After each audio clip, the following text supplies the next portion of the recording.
There came a point in my journey where I realized I was doing all the spiritual things, praying, worshiping, journaling, but my bank account wasn't moving. And one day I read this scripture, faith without works is dead. This is James chapter 2, verse 17.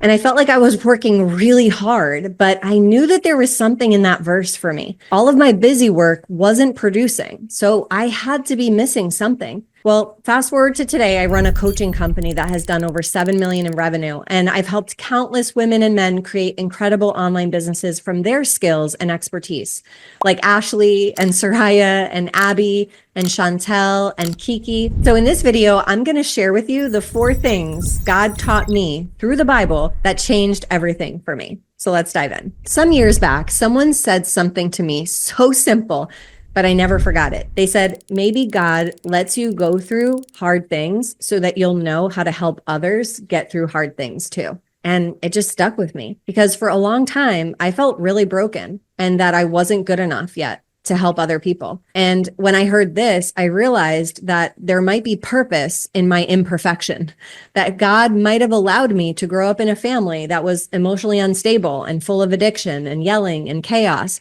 because there's other people out there facing that right now. And perhaps I'm able to understand them and maybe help them. And that is the exact reason I felt God was calling me to something bigger and to step into leadership, is because I had already walked through the fire and I made it out to the other side. But for a long time, I was dimming what God had put in me. I was fearful of being judged, misunderstood, of not being liked, and not feeling ready. And all of that early trauma growing up made me a perfectionist. And perfectionists, we don't fail well. We avoid failure at all costs. I started to understand, though, that if I was going to live out my calling, what I felt God was calling me to do, I had to get courageous. And then I came across this verse in Matthew chapter 5. You are the light of the world. A city on a hill cannot be hidden. Neither do people light a lamp and put it under a bowl. Instead, they put it on its stand and it gives light to everyone in the house. If God lit something inside of me, even with all my faults, shortcomings, flaws, and failures, who am I to hide it? In fact, maybe that was all part of his design. I started to realize that being visible isn't about filling my ego. It's about obedience. And that verse ends with, let your light shine before others so that they may see your good works and give glory to your Father in heaven. So that's the whole point. Let's just be real. Most people say they want a thriving business, but they don't want to be seen. They're scared to post, scared to hit record, scared to speak their mind, scared to sell. Most people are so worried about being too much that they end up being nothing at all. They dilute themselves into invisibility. But God didn't call me to hide, and I don't believe he called you to hide either.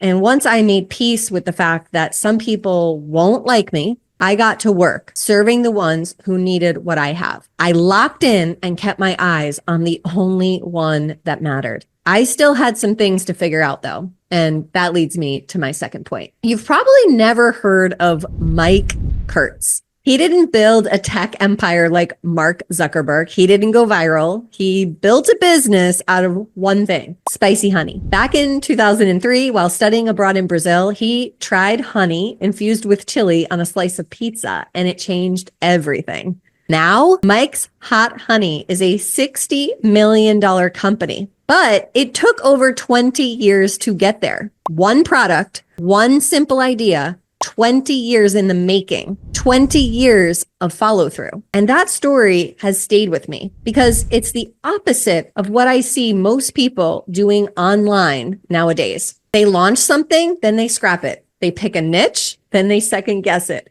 They try a strategy, and if it doesn't blow up in 2 weeks, they pivot again. It's monkey brain energy. But what builds real success? Discipline. And I love how honest the Bible is about this. It says, no discipline seems pleasant at the time, but painful. Later on, however, it produces a harvest of righteousness and peace for those who have been trained by it. That's Hebrews chapter 12, verse 11. We don't like sticking with one thing. We want novelty, excitement, quick wins. But the people who succeed are not the most talented. They're not the most trained. They're not the most attractive. They're not the most educated. They are the most focused, the most disciplined. In my business, it was no different. I didn't get to $300,000 months by creating a million offers and trying to sell them at the same time. I did it by selling one offer 10 to 25 times a month, over and over and over again. It wasn't always fun. It wasn't always easy, but I stuck with it. I perfected it along the way. I kept refining the process. First, it was $50,000 a month, then $100,000 a month, then $150,000 a month. You get the idea. And that consistency, that discipline, that's what produced the harvest. And speaking of harvest, then that leads me to my third point. You see, there was a season where I was doing everything right on the surface. I was showing up, I was being seen, I was posting value, I was sharing tips, and I was praying and keeping God at the center. But I was still hiding. I thought, I'll just keep posting until someone reaches out and wants what I have. You see, it's like this quiet quitting. You fool yourself into thinking you're doing the thing, but are you really? Because you're really hiding. Years ago, I had a mentor say to me, if you didn't make any offers today, Tara, how do you expect to make any money today? And legit, my mind was blown. I never forgot it. So I was seriously shying away from pitching people because I didn't want people to think I was salesy or greedy or too much. So I hid behind service. I told myself, I'm just here to help. But what I was really doing was avoiding discomfort. You can't build a business if you're afraid to sell. I've met so many people who say they want to coach, they want to lead, they want to influence or make money online, but they won't actually invite anyone to work with them. They post, they wait, they pray, but they never ask. They say, I don't want to be pushy. But the reality is they don't want to be vulnerable, because making an offer means risking a no. It also means perhaps making someone else uncomfortable because they don't want to have to say no. But can you get over that? I get it. That fear used to grip me too. But everything shifted when I realized something simple and biblical. The one who is unwilling to work shall not eat. That's 2 Thessalonians chapter 3, verse 10. That verse doesn't say hustle harder. Here's what it says: participate, show up, do your part. You see, there's no harvest without planting seeds. And if God gave me the solution that can help people, and I refuse to offer it because I'm scared of what people might think or say or feel, that's actually not humility. That's disobedience. So I made a decision. I'm not here to convince anyone. I'm here to invite, to say, hey, if this speaks to you, I can help you. Here's how to work with me. And that's not salesy. That's stewardship of my gifts. And so I made a rule for myself. Every day, I either help someone, invite someone, or both. And yes, there were days when fear crept in. Days when I thought, who am I to charge for this? What if no one buys? But I'd speak the truth out loud, the truth of what he says about me. I'd say, I am who God says I am. I am not rejected. I am not small. I am not fragile. I am chosen and equipped. And then I'd hit post, or I'd send the email or the DM or make the offer on a call, because I'm not in business to hide. I'm not in business to shy away from making the ask. I'm in business to serve, and selling is part of serving.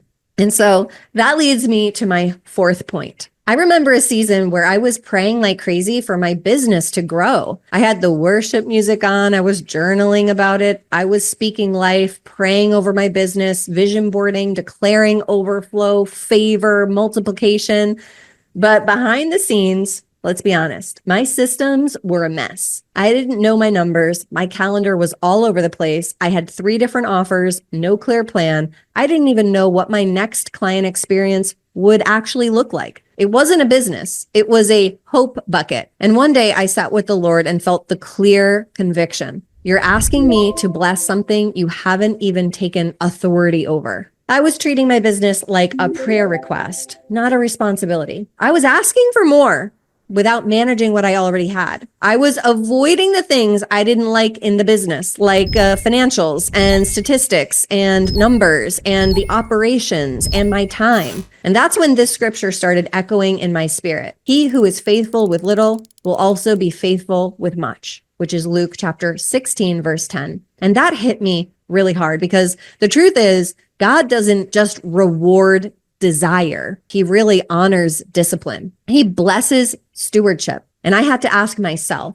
if I'm not organizing my business at the current level, why would God send me more clients, more sales, more visibility? So I made a decision. I started treating my business like an assignment, not a wish. I simplified my offer. I tracked my income weekly. I tracked lead flow. I stuck with commitments. I managed my time better. I created a content system I could actually stick to.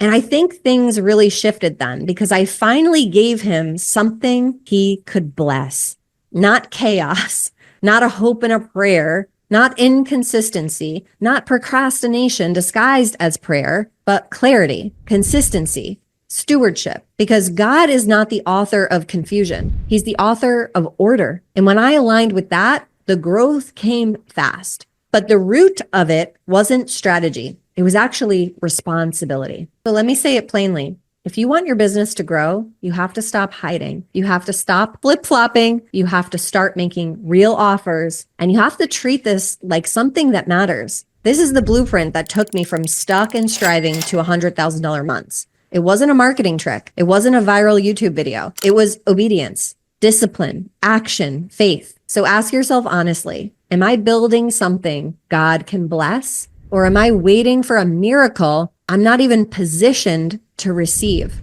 If you liked this video, you might like this one next. These 5 Bible verses made me a millionaire.